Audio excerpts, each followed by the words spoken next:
So there is once upon a time, there is a great swimmer. So you want to upstream the river. So he went to the river, like he's a great swimmer. He's upstreaming the river, like continuously swimming for 1 hour. So what happens when you do swimming or any kind of activity? If you are doing it for 1 hour, after 1 hour, then he have realized a few things. Like how far can he travel in 1 hour? That will depend on his stamina and capacity. Stamina and capacity, right? So what happened? After 1 hour, he has realized that he is in the same place. How? Because he's traveling against the current, na? He's going upstream. Upstream. I told you it's upstream. Similarly, see, when you are going against the upstream, what happens? The force is opposite and you are going opposite to it. If it is neutral, then your whatever the travel distance will depend upon your speed. Right. If you are going downstream, that stream will help you to move faster. If you are traveling against the upstream, what happens? That opposite force, if that is 4 kilometers per hour and your speed is 4 kilometers hours, it will be neutral. How much you do, you will be in the same place. Right. Similarly, you have giant YCB. Okay. You will have a lot of upstreams. Maybe you'll have work in the family, you have some other commitments. But if you have, see, if you want to move forward, he has to travel with more pace. Right? If it is 4 kilometers per hour is upstream, he has to at least travel by 6 kilometers or 7 kilometers. Downstream, generally, we don't have any downstreams. It is very rare. Huh? If you want to go against the upstream, everything will be obstacles. You have to move against the upstream. So what happens if you are not aware of it? Maybe after 3 months or 4 months, where you will be? At the same place. Where you have started, you will be at the same place. So in this duration, in this travel, in this swimming process against the upstream, you'll have a lot of difficulties. So you have to understand and you have to move with more speed. Otherwise, you will be wherever you have started on the first day and the last day also you'll be at the same place. That is what I don't want from you. So I want you to progress. So what is the best thing? The more you sweat in the academy, the less you bleed in the field.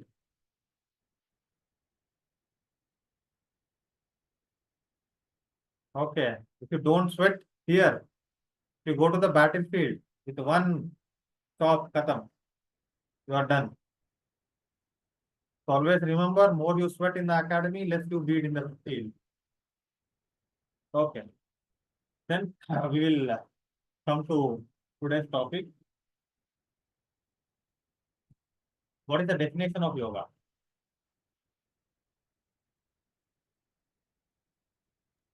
As per Yoga Sutra, Yoga Chitta Vritti. We are talking about yoga. Acha. Yoga means derived from word yuj. It is unity of body, mind, and soul. 1 second.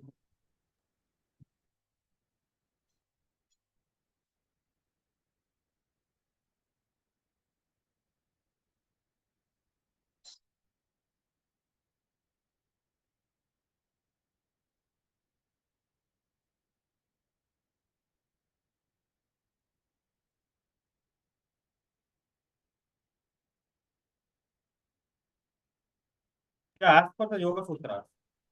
Yeah, and last time we had also discussed that it is the union of the Atma, the Jivatma with the Paramatma. That was one of the things that. Okay. According to Yoga Sutras, the definition is Yoga Chitta Vritti Nirodha. Can you hear it? Because there is a lot of rain sound. Is it clear voice? Okay. Yoga Chitta Vritti Nirodha. So we know what is yoga. Yeah.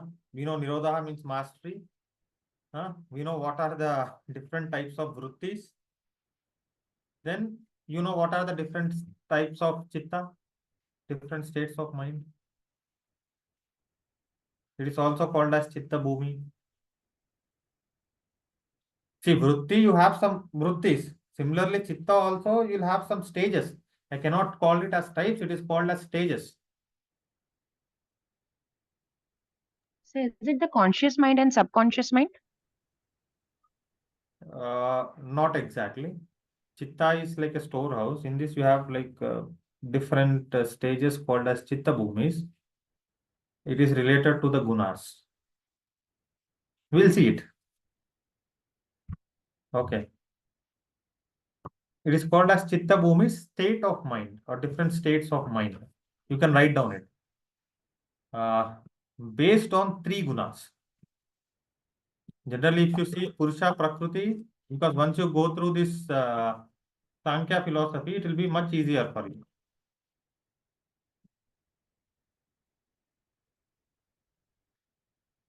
Based on three gunas. The chitta is classified into 5 types, known as chitta bhumi. They are Kshipta, Muda, Vishipta, Ekagra, and Niruddha. Kshipta is like restless mind or disturbed mind. It is also called as monkey mind. Muda means dull or donkey mind. Vishipta means it is called as distracted mind. Sometimes it will be focused and sometimes it is called as distracted. It is called as butterfly mind. Ekagra is pointed focus, candle mind. Like for example, I'm just saying it because they compared it with that. Then Niruddha, mastery.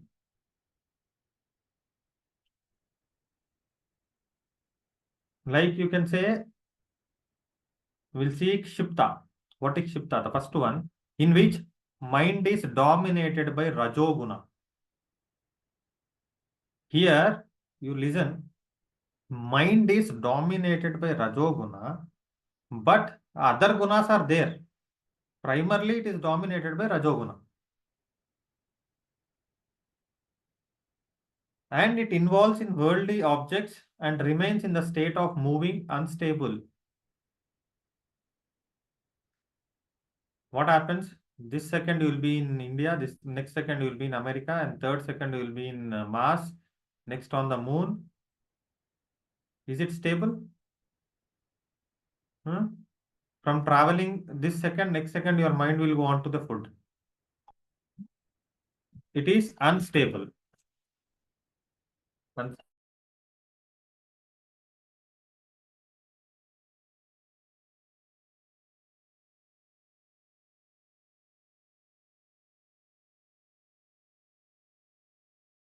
We lost your audio, sir. Hmm. So this is disturbed. Here we have to see this is Rajoguna. Other gunas also there, but they are not dominated by Rajoguna. It is the lowest state of mind. And the person is highly agitated and unable to be quiet. To think, to listen, is like unable to be quiet, is unable to think, unable to listen. It is like a monkey jumping up and down.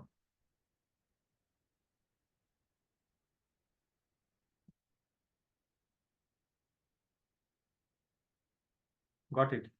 See, if you see monkey it will be stable.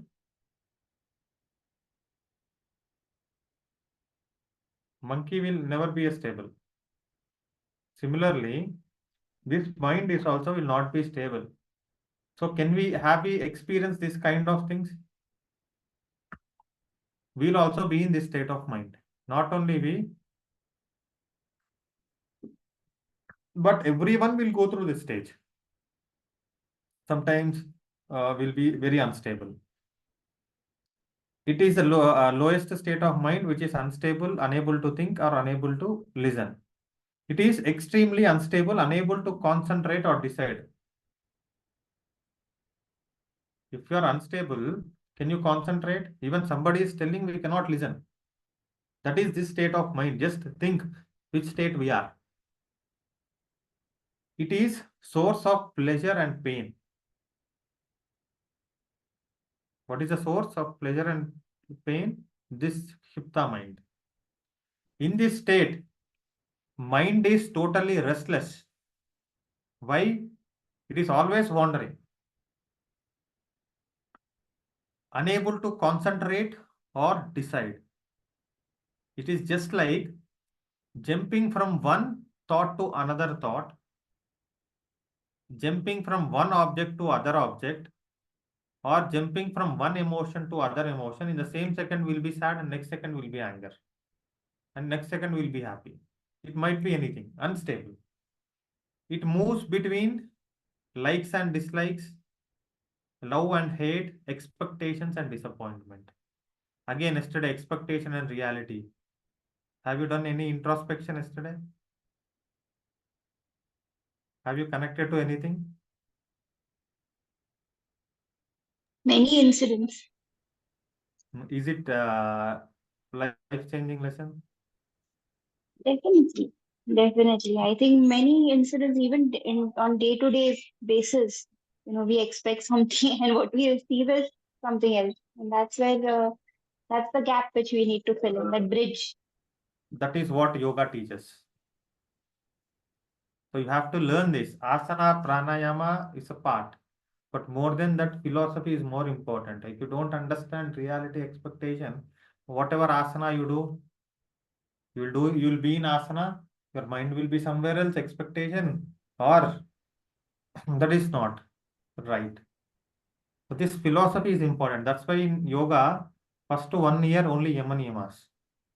Gurus will not take any asanas. So that in the traditional Gurukul system, they teach philosophy. Once you are eligible, once your mind is under control, then only you are eligible for asanas and pranayama. This is the Gurukul system. Okay, we'll come back to here. Here, the mind moves between likes and dislikes, love and hated, expectations and disappointment. Chipta is a common state to most of us today, right? Most of the people, we are in this unstable or disturbed mind. We alter between Shipta and Muda. When we wake up, we can feel dull. As the day progresses, we fall into Kshipta or vice versa. Otherwise, when we get up, we might be disturbed, or when the day progresses, we might be dull. Okay. Have you done with Panchakoshas? Okay, that is very important. Panchakoshas for therapy and for philosophy, it's one of the beautiful subject because you have Adi and Vyadi, how the Adi converts into Vyadi.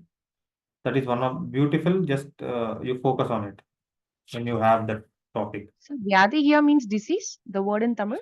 Yes. Okay. Uh, Vyadi in Sanskrit also means like troubles that come, na? Adi, Vyadi, Vyadi, Vyadi. Upadi, like what they chant in certain. They say no in Tamil, Noi Nadi, Noi Modal Nadi. To know the disease, you have to know its root. You have, if you can, like Tamil, you can read and understand. Then otherwise, you have beautiful stokas, Tamil, beautiful. Andatil ullate pindam, pindatil ullate andam, andamul pindamul ondre. That microcosmos and macrocosmos theory, very beautifully explained by who is this Satvamuni, and even Tirumunar in Tirumandiram also, I think, explained about it. One of the beautiful, this is a beautiful saying of Siddhas. The first one is disturbed mind. Next is muda means dull mind. It is dominated by tamoguna. We are saying it is dominated, it means the other gunas also they are partially there. But primarily it is dominated by tamoguna. So the mind remains in the state of ignorance.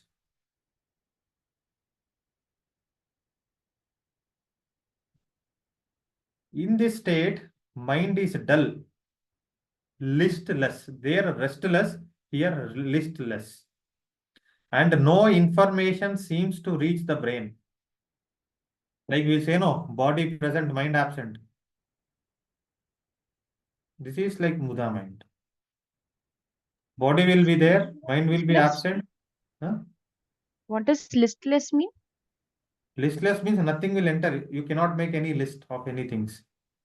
So the person is disinterested, like that. Not disinterested, it is very dull, it cannot receive any commands.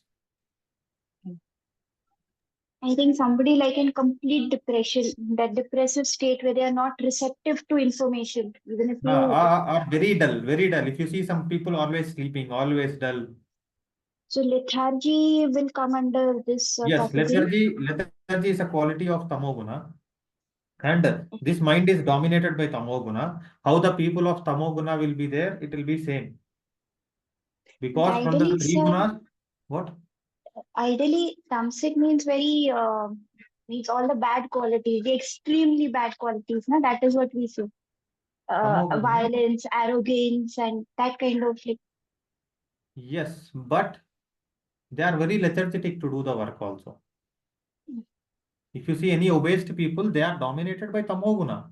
Most of the people who are dominated by rajoguna, still they are obese, they can do all activities. This is states of mind. There will be impact on the body.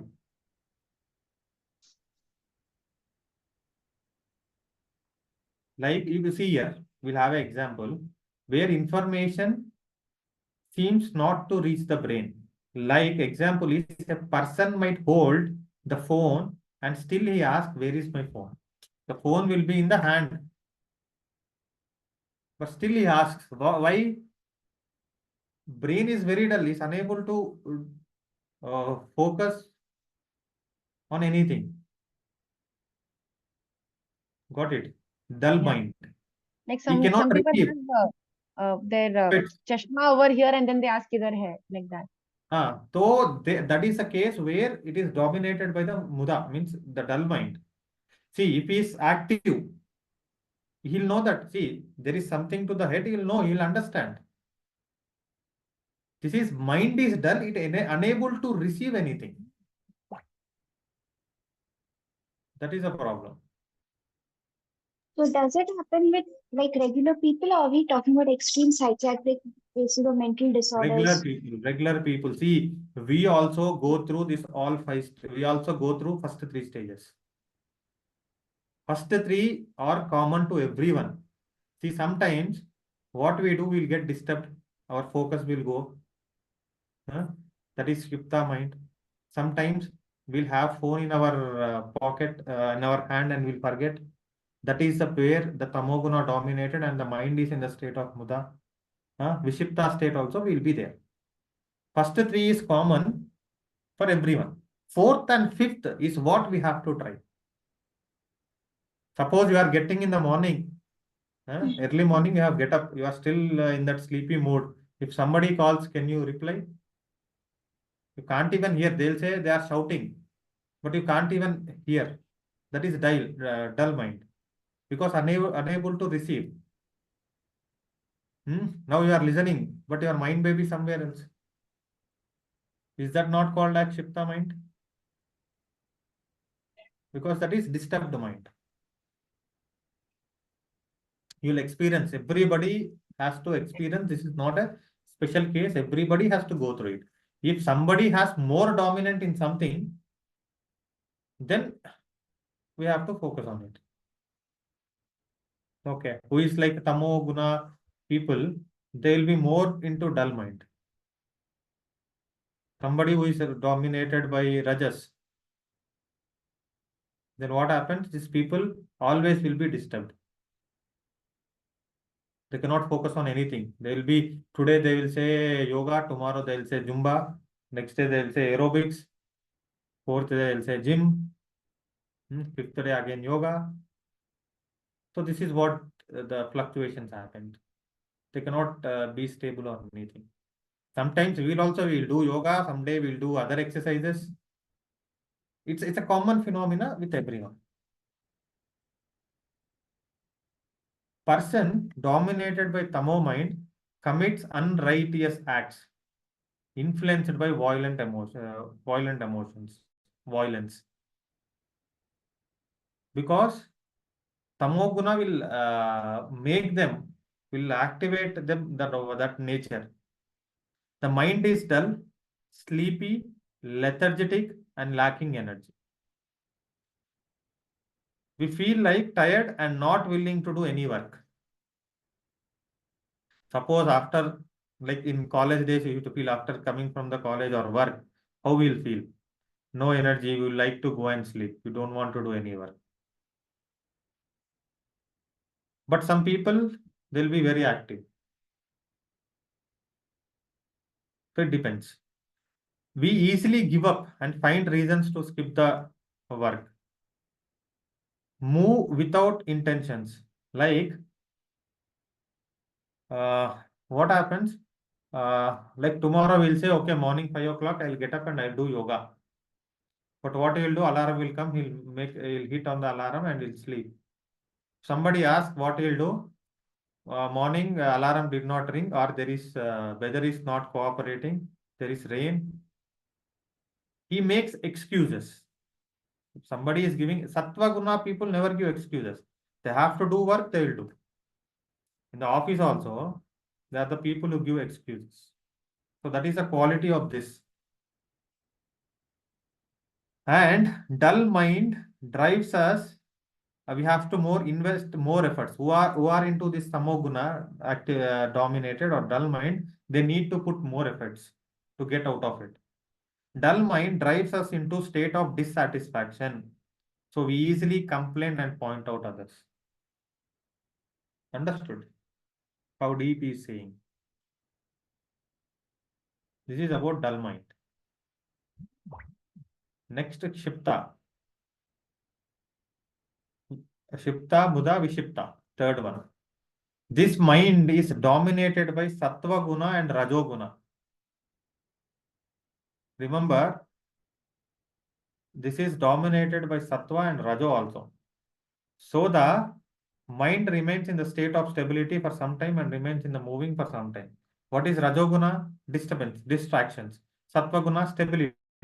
So it is in stability for some time and it is in distracting for some time. It is like you are able to focus for few minutes, then you will get distracted. Here is a mind receives information but seems unable to process it. In dull mind, we cannot even receive, but here we are receiving, but it cannot able to process. The mind oscillates in confusion with an inner chatter like, I want to do everything, but I can't do everything. Got it? Should I do this or that? This or that? You are always in the state of confusion because sometimes we have stability and sometimes there is a distraction. Temporarily distracted and temporarily focused. This is the main quality of this mind. Exactly like butterfly, how it flies and rests, flies and rests, flies and rests. If you see, first is compared with the monkey mind, because monkey will be always jumping here. Can you see monkey anytime sitting quiet and decent? Then we don't call it as a monkey. So that's why it is compared to a monkey. Only when it's eating. Then also it will move here and there. At least it moves its tails. It cannot be. By donkey is like it have no work. Whatever you do, donkey will do just simply work. It has nothing to do. So it is compared with the donkey. And it is butterfly because it flies rest. Flies rest. The mind oscillates between thought of clarity and thought of confusion. Got it? Thought of clarity and thought of confusion. We commit to work hard towards finding the health and balance life. We are happy and we tell everyone how much we have changed and how much good we have feeling about ourselves.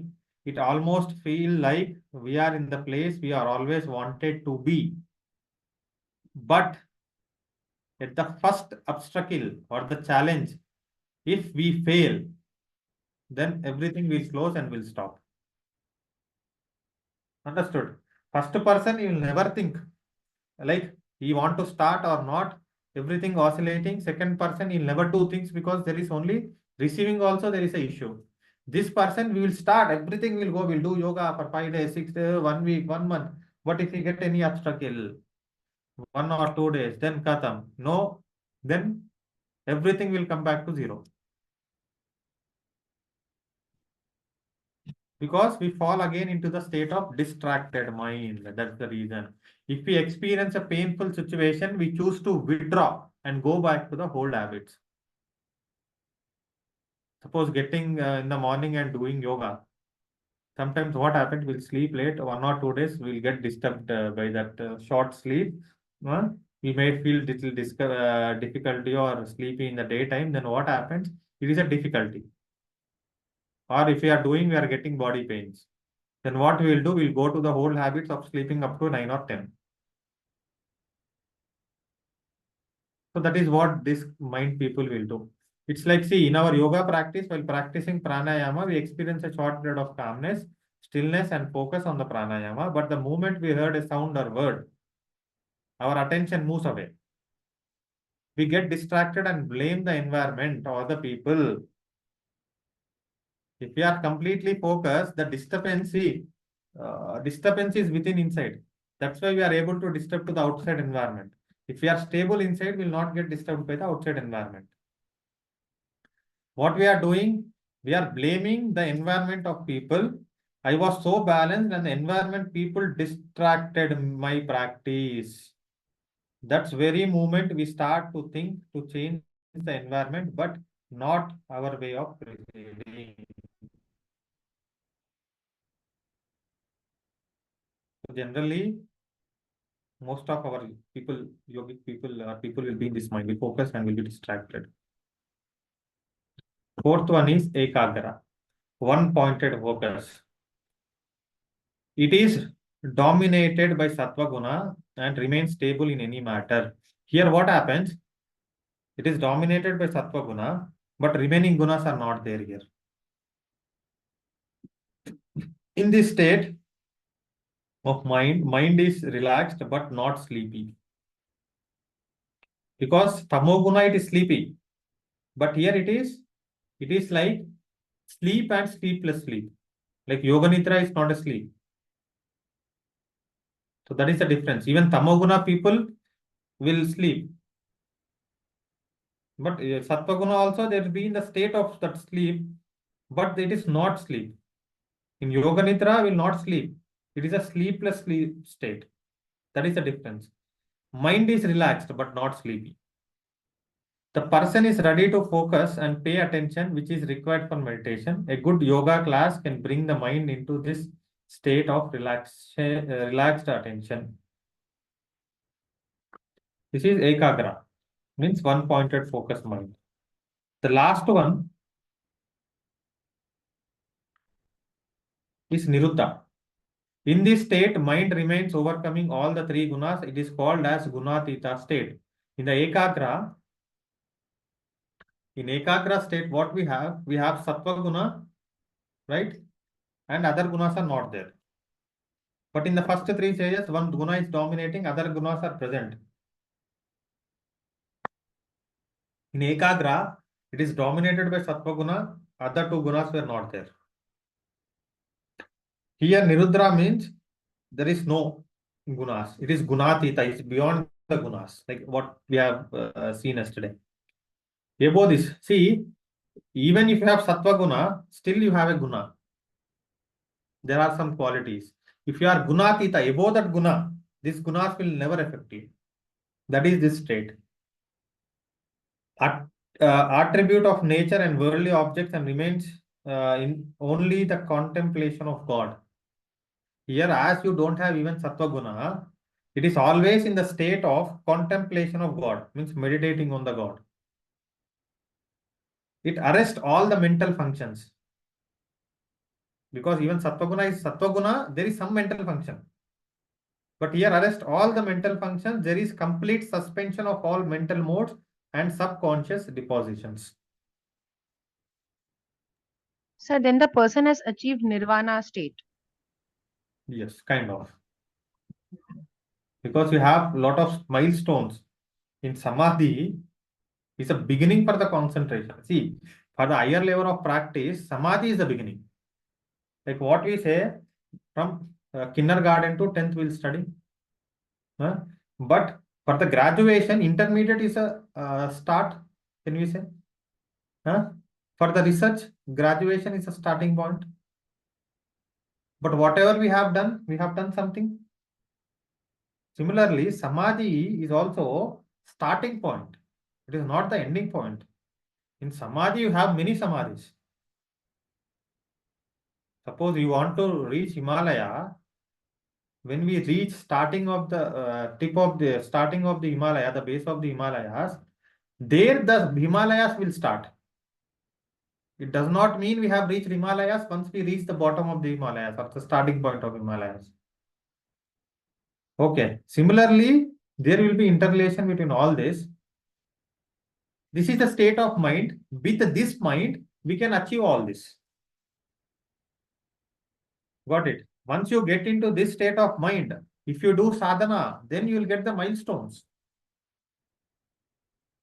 There are many milestones. Suppose you are traveling from Mumbai to Himalayas, what you will see? Suppose you are traveling by road, where you have to? You have to go through Delhi, UP, Uttarakhand, then Himalayas. So these are milestones. Whatever in the yogic practices, whatever the powers or whatever the energies we are getting, these are nothing but the milestones that we are doing it in a right way.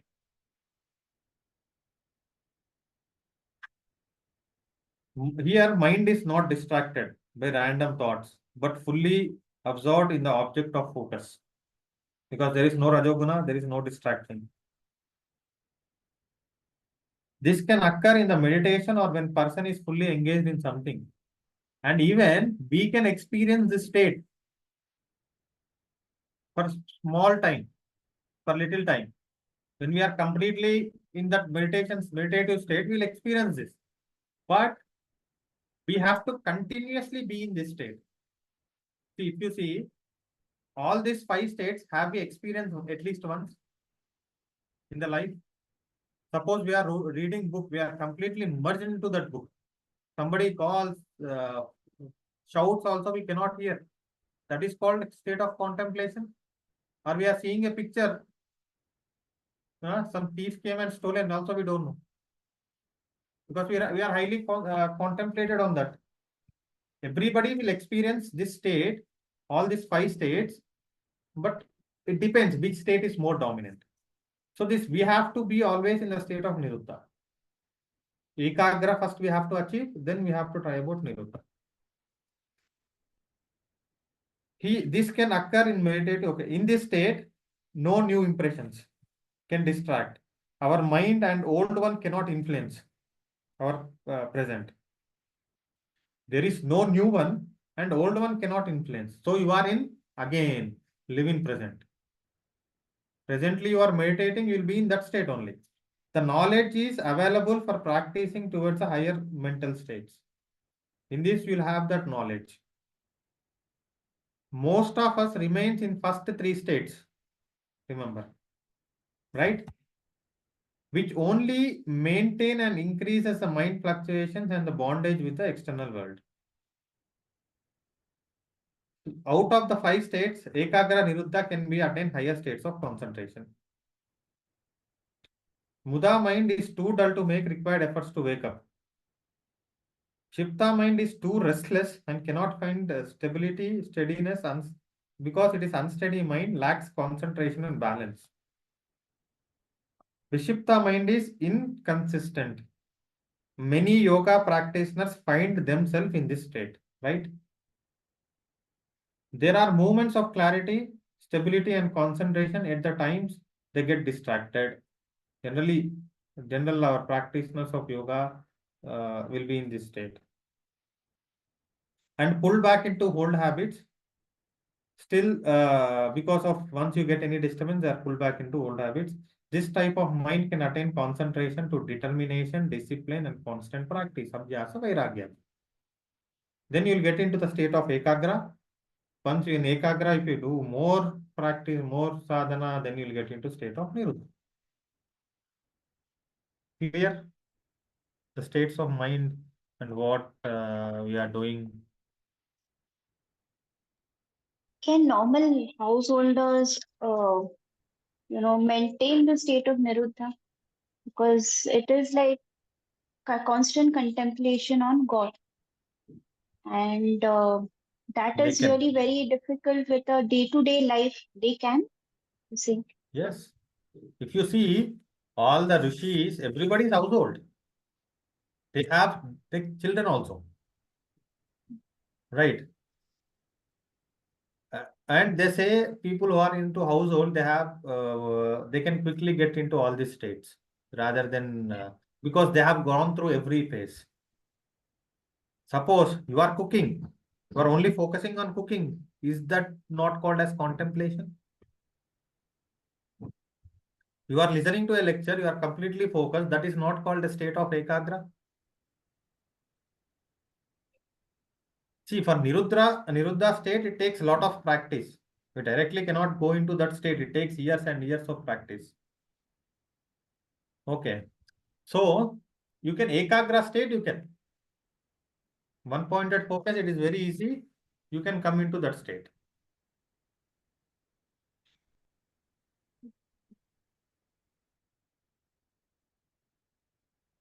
This is chapter number 1.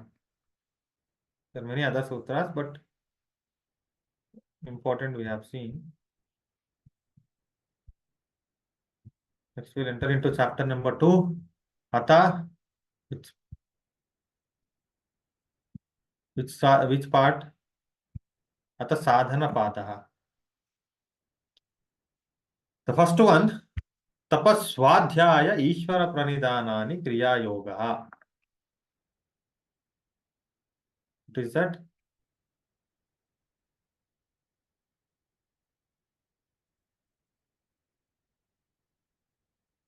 Tapas, swadhyaya, ishvara pranidhana. These three constitute called as kriya yoga, means yoga of action. This is not that kriya yoga what we see Lahari Maharshi's kriya yoga. That is other type. But here kriya yoga is yoga of action. Tapas, you can take it as like burning desire to reach perfection. Swadhyaya is like self-study. Ishvara Pranidhana means it's like surrenderance to the God. If you see what people will say, if somebody want to crack UPSC, they say you have to do a tapas to get it. Means how devotionally and dedicatedly we do a tapas. See, doing a tapas, we need a lot of dedication and devotion. So similarly, we should have the dedication, devotion, and you have such kind of burning desire to reach perfection. That is called as tapas.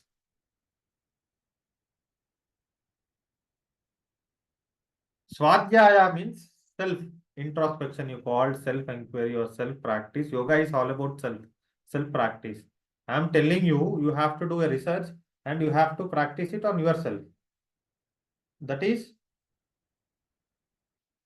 Swadhyaya. We have to do a lot of Swadhyaya. I am telling about Yoga Sutras, but you have to do Swadhyaya on it.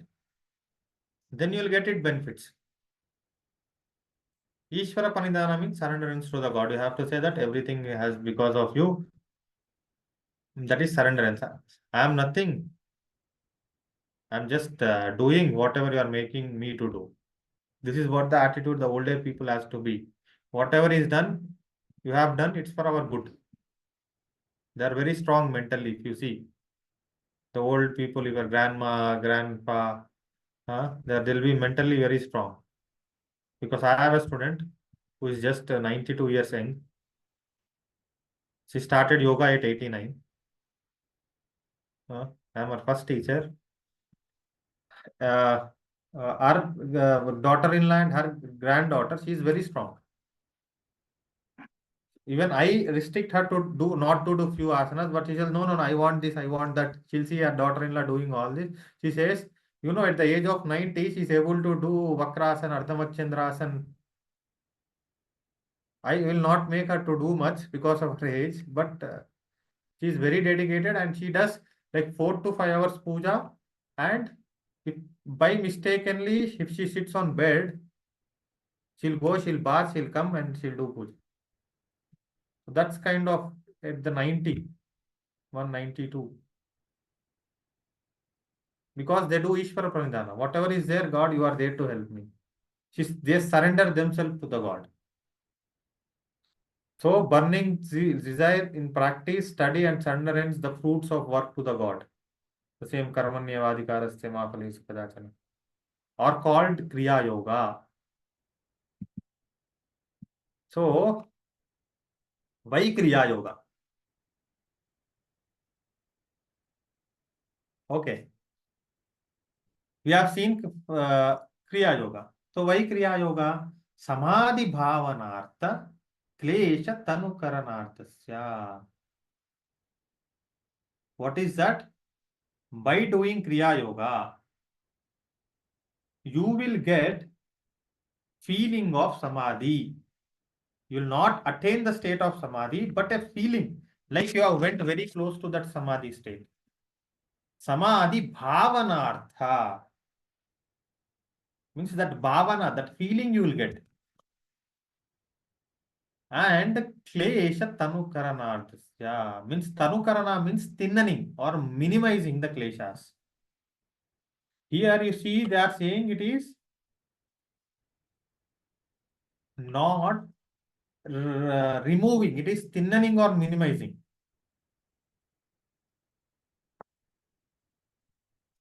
What is the two benefits you get? You get that feeling of samadhi. And one more thing is that kleshas, whatever it is there, the minimizing of kleshas will happen with Kriya Yoga. Then what, samadhi means, it's a state of highly concentrated state. Then what are these kleshas? What are these kleshas?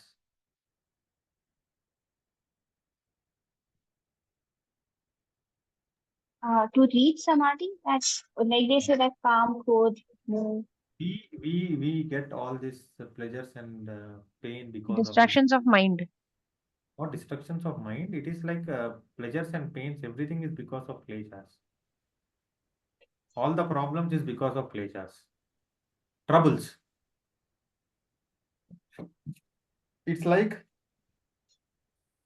uh, pains. It's minimizing the pain-bearing obstructions.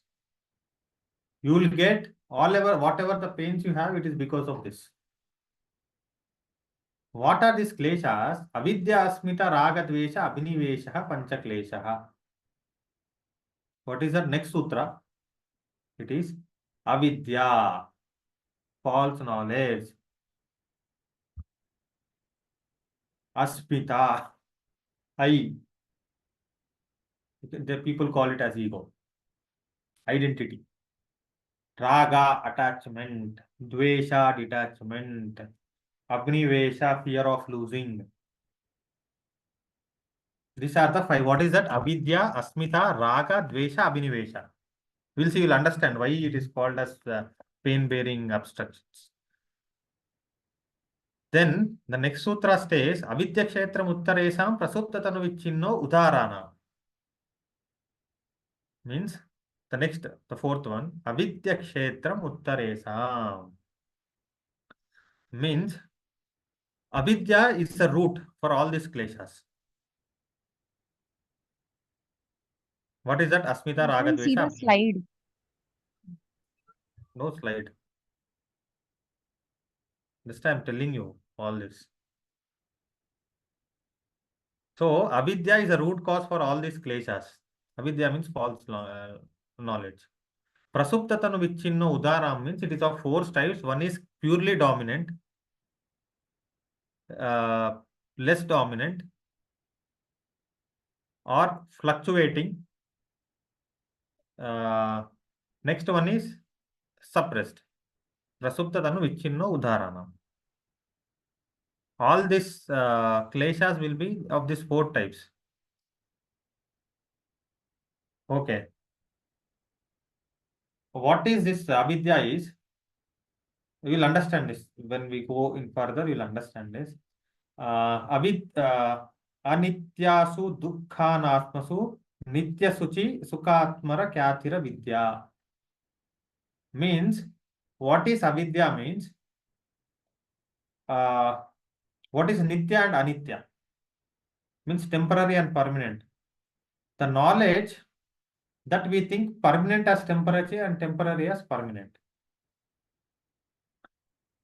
Nitya suchi dukkhanatmasu. Suchi means the cleanly as not cleanly, not cleanly as cleanly. Uh, Happiness as sad, sad as happiness. Uh, Means like soul, whatever is there, it is like false knowledge.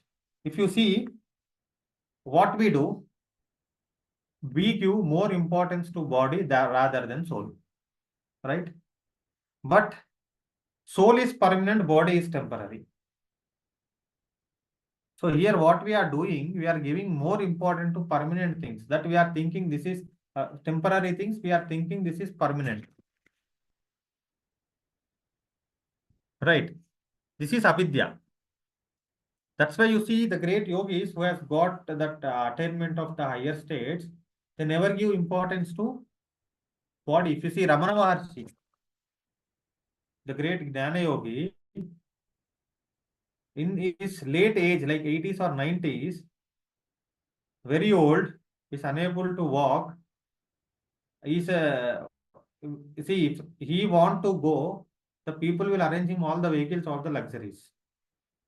But he knows that body is temporary. It's just a tool to take us, guide us. It's a vehicle to travel. Like if you want to travel to one place to other place, either we use a two-wheeler, four-wheeler, or any public transportation. It is a source to travel here to there, our destination. Similarly, this body is also a tool which we have to use this tool to reach our destination. So in that age, following is sannyasa dharma, with a small stick and paupinium around his waist, without any chappal, used to walk in the streets of Tamil Nadu. So everybody who is traveling has to come and take his blessings. Because he's never given importance to body. He know that soul is permanent. But what we do? Can we walk bare feet anywhere? Why? Because we know body will give more importance. That is avidya. What is asmita? See, in simply, I don't want to go even with sutras. I'll explain you very simply. Like, it's like Divya ji is there. It is like from Tamil Nadu base. So what happens? She came to northern part of the country.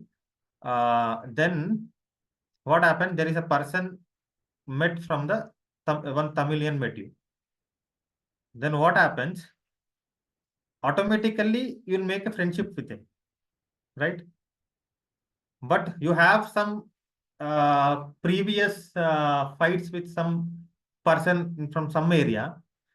Though if a person from the same area comes, automatically you have that hatredness.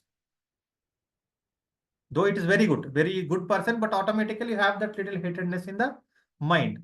If you see, what is your identity here? Your identity is a Tamilian, based on the regional or the language. Or women or men, we are Indians. These are the identity we have, Aspita. Because of the identity, somebody belongs to very close to that identity, we are doing attachment to him. Sukha anu shai ragaha. Whatever the things which give happiness, we are getting attached to it. Dukkha anu shai dveshaha. Means uh, we are, whatever gives pain to us, we are staying away from it. Simply, what is that? Kareli is there. It is very bitter. What we say, most of the people will not eat because of its bitterness. Whatever is bitter, we'll stay away. We'll stay detached to it. Right? Whether it is good or bad, I'm not talking in the context of good or bad. Only the attachment and detachment, raga and dvesha. Suppose you have raga with someone, attachment, then what happens? If you have a very good close friend, some people has became, when he is going far away, we'll have that fear of losing him, right? You can say fear of death or fear, generally we they say fear of death, but we also have that fear of losing him. That is abhinivesha. Why you have this false identity? See, is your identity like a woman or a Tamilian or a Marathi or a Telugu or a Indian? Is that the true identity of the soul? But why you have established yourself in your identity? Vritti sarupyam itaratra. Can you connect? Because of the false knowledge, avidya. We thought this body is permanent, and according to this, whatever we have, we are making a false identity as asmita, that we belongs to something, and people who belongs very near to that will make automatically attachment because it gives happiness. Whatever gives sadness will keep away, will make detached. And when you have that attachment already, we'll have that fear of losing. This is Abhinivesha. Have you understood? See, when you have false identity, it is a because of avidya you have all this. See, when you have false identity, whether it's painful or not,